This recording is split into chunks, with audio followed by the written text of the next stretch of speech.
Welcome back. Today we're going to take a look at the top 10 cryptocurrencies by market cap. We're going to start with Bitcoin number 1, followed by Ethereum, XRP, Solana, BNB, Dogecoin, Cardano, and then we'll end it with Tron at number 10. Let's get straight into it. Bitcoin against USD. Here we are for Bitcoin. Okay, so Bitcoin, I'm not too sure, but I suspect that this could turn into a head and shoulders. I would love to see the clear support line first before we talk about anything else. But as it stands, I feel like BTC could still rise higher in terms of chart patterns, right? It's just not really that obvious. So this could still happen, a higher high. Triple bearish divergence, head and shoulders is what we're expecting. But as it stands, we still have to wait. It's just not really that obvious yet. But 109,000 could very well be the top of BTC. We're still not so sure, but we'll have to wait and see what happens. ETH against BTC, here we are for Ethereum BTC. We are still coming down and completing the wave C, right? This whole thing is the accumulation range A, B. We're still in the midst of a C. So I suspect that once we are done with C, we will see some sort of a bullish reversal, right? We're still expecting these lows to be taken. I'm not expecting these lows to be taken, just this. We'll probably land somewhere between here and here. If I had to guess, right? If I had to guess, it's about 2... Okay, wait, hang on. 0.028, somewhere around there. So, yeah. We're on a downer at the moment for ETH-BTC. ETH against USD is also down. When BTC drops, everybody drops as well. So for ETH against USD, we are expecting it to head towards this level, sub 2007, right? 2006 potentially, but sub 2007 is the level that we're expecting. So again, if Ethereum does something like this, a proper consolidation, then yes, sir, probably yes, we could be on our way towards 10k for Ethereum. But if we were to form bearish continuation chart patterns, right? If this whole thing becomes a mountain range of sorts, then yeah, very likely we're gonna head lower. And ultimately, if things start turning really truly bearish, we're expecting about 1,003 to be hit, which means that we're probably gonna clear the clusters of cells over here. So yeah, again, we still have not seen any clear bearish chart patterns yet, but as it stands, we're still gonna have to wait for price action.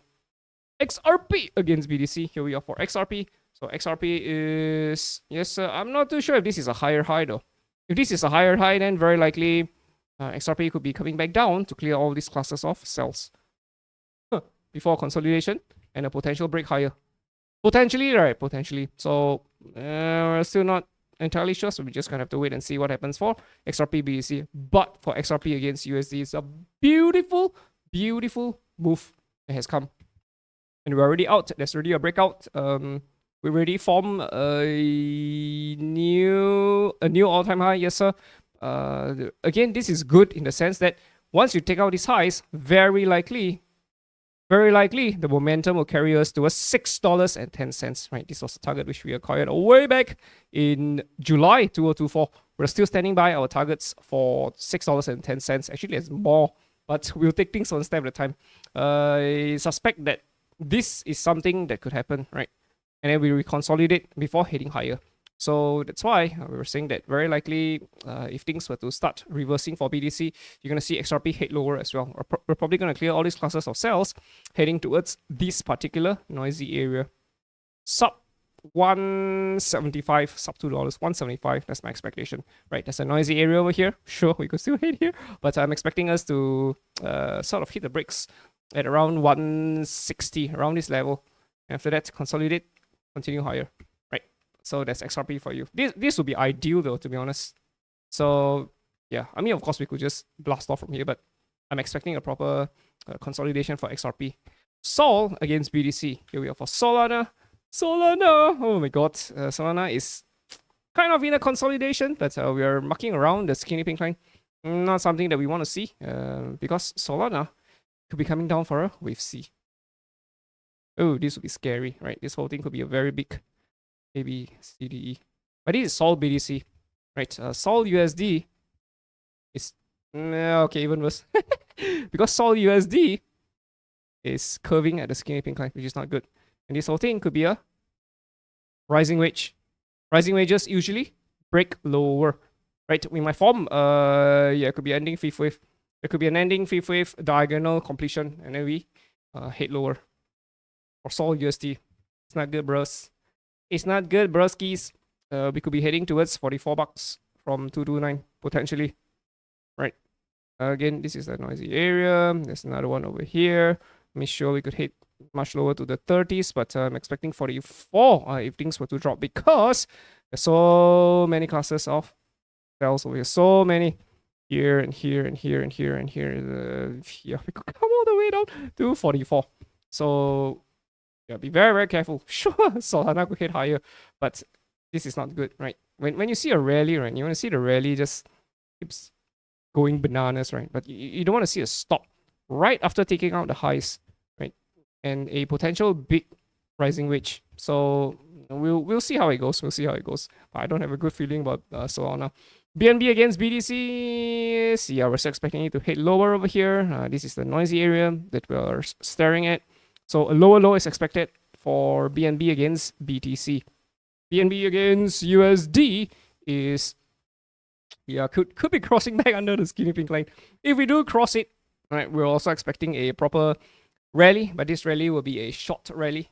We're probably gonna stay under it, and then we're probably gonna clear these two classes of cells, bringing us to potentially sub 350.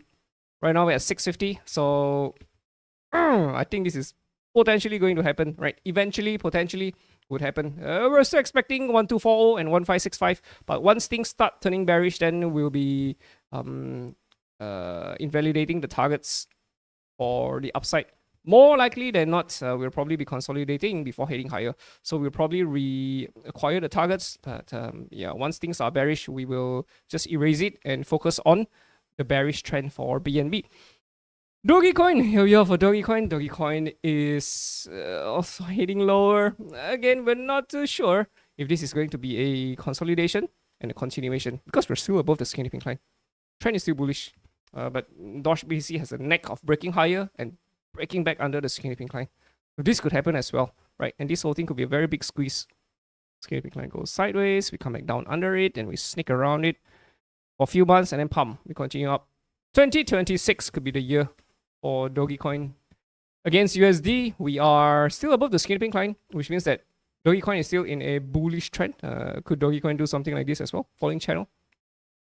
Potentially. If you were to zoom into the small time frames, you will see a potential head and shoulders forming left shoulder, hit, right shoulder. We could be heading lower.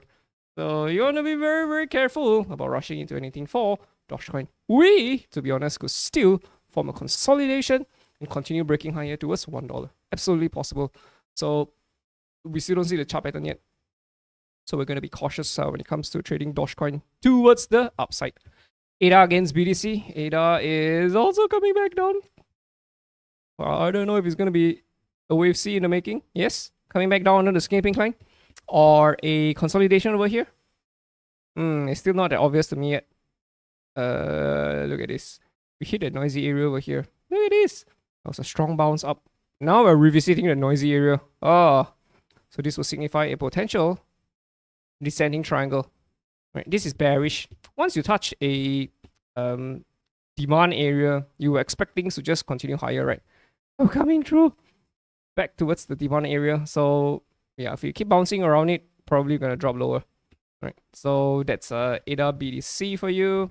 ADA against USD is also not really looking that good. The structure is similar to Dogecoin structure. Mountains, right? Mountains, heading lower. But again, we could also be in a squeeze. So we're going to have to wait for price action first from the ADA whales, right? Because ADA still has potentially more upside, to be honest. $2 potentially. But again, we would still love to see proper bullish continuation chart pattern first for ADA. Tron against BTC. Here we are for Tron. Tron is, again, moving sideways against BTC. Tron has this knack of zipping up and then coming back all the way down past the lows over here. Zipping up. I feel someone taking this out. If we take this out, we're probably going to take this out as well. That's Tron BTC for you. Tron against USD is, yeah, still looking pretty bullish to me. Again, noisy area over here. we've hit the upper portion of it. So we could be heading back towards the middle portion of the noisy area. Right, this will be around, I'm gonna say around 20 cents, somewhere above 20 cents. And there could be a strong bounce though. If this is a strong bounce, then this could be a triple bullish divergence, right? And this whole thing could be something like a falling channel. And we could still break higher. But in terms of chart patterns, yeah, Tron is just not really that good. So yeah, nothing much for Tron, not at this point of time. Alright, boys and girls, I hope you guys enjoyed it. Hope you guys have a great week ahead of you. See you in the next one. Ta-ta.